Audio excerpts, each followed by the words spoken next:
అరే పిచ్చి పూకుల లంజా కొడక నీ అమ్మని తెంగ కావాల్సిన కొడక నీకు బైబిలే తెలియదు లౌడాక నీకు మేరీ పూకుల నా మట్ట లంజా కొడక నీ అమ్మని తెంగ లంజా కొడక మేరీ అనేది లంజరా లంజా కొడక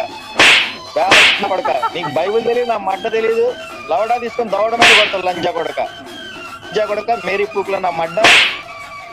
కావాల్సిన కొడక ఏం చదువుకున్నారు లంజా కొడక నువ్వు ఇప్పుడు ఒకసారి ఆగు. అరే లంజా కొడక అరే లంజా కొడక నీ అమ్మని దెంగ ఏం చదువుకున్నావు అడుగు అడుగుతున్నావు అరుస్తున్నావు. అరే నీ అమ్మని దెంగ ఏం చదువుకున్నావురా అరే నీ అమ్మని దెంగ ఏం చదువుకున్నావు మేరీ పూల నా మాట చెప్పు బాబు నువ్వు లంజా కొడక భయ్యా అరే లంజా కొడక ఏం చదువుకున్నావురా నీ స్టాండర్డ్ కి దిగదారి నేను చెప్తాను రా నువ్వు ఏం చదువుకున్నావు నువ్వు నేను ఏదో చదివాను నీకన్నా ఎక్కువ చదువుకుంటా. అరే లంజా కొడక ఏం చదువుకున్నావు చెప్పురా